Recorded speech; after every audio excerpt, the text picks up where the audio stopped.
So here is Joe KAUFMAN, ladies and gentlemen. Thank you everyone for attending and participating in our rally. A rally to remember what took place 1 year ago when pro-Hamas and pro-Hezbollah radicals took to the streets across America to denounce Israel. As an investigative journalist, which is what I do for a living, my friend Tom Trento had taken video of a girl screaming for Jews to go to the ovens. And I wanted to see this for myself. So I stood with the reporters and videotaped an hour's worth of the other side. What I witnessed was shocking. I saw a young boy holding a sign equating the Jewish star with a Nazi swastika. I saw an even younger child waving a flag, wearing what appeared to be a Hamas bandana. I saw a teen scream, "There is no Israel."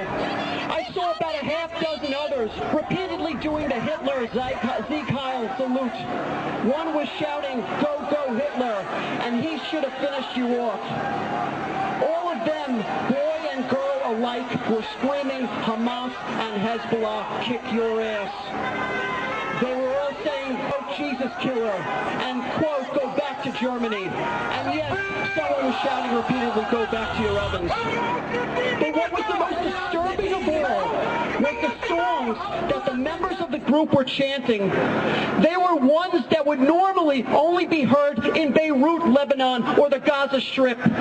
They were songs straight from Hamas and Hezbollah. One was recited, "Khaybar, Khaybar, Ohud, Jaish Muhammad, Safa Yaoud," translated, "Khaybar, Khaybar, O Jews, Muhammad's army will return," a Quranic reference to a massacre of a Jewish community that took place in the town of Khaybar.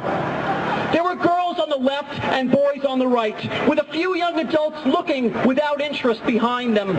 Every one of the kids knew the songs by heart as they sang them with all of their heart. Question: where did these kids learn these songs?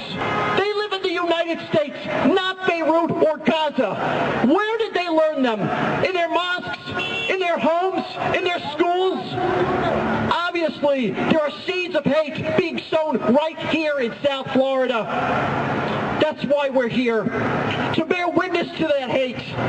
Because if we don't speak out, then who is going to do it for us? Is the mainstream media going to do it? No. Are the government officials going to do it? No. It seems it's too politically incorrect to report about hate. So people like you and I have to. I'm the chairman of Americans Against Hate. If you don't know, Americans Against Hate is an anti-bigotry terrorism watchdog group. We've been around for 11 years. Today we have launched a new initiative, an initiative to defend Israel called Young Zionists. Well, here's another printout. It's the U.S. State Department's list of foreign terrorist organizations, or FTOs, and on the list is the Al-Aqsa Martyrs Brigade.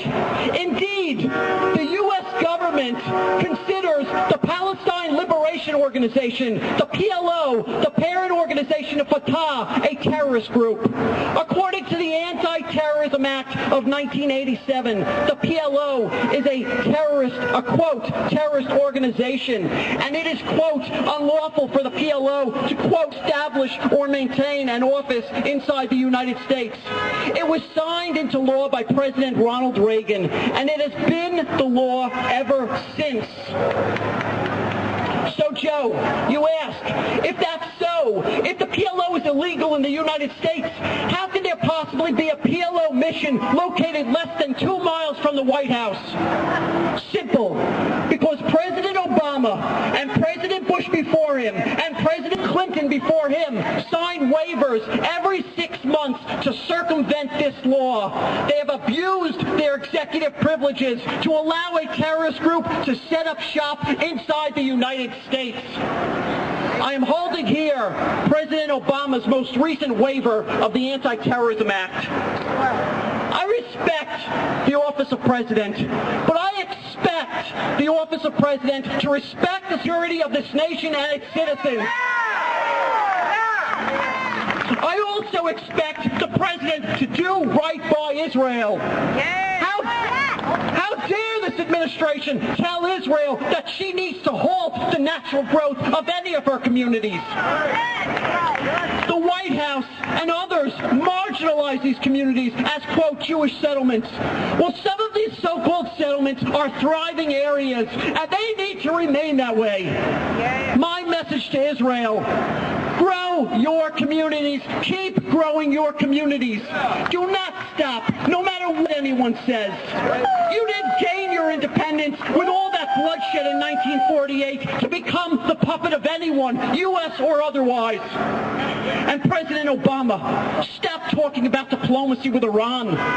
We have to know by now that nothing will stop Iran from its nuclear ambitions except force.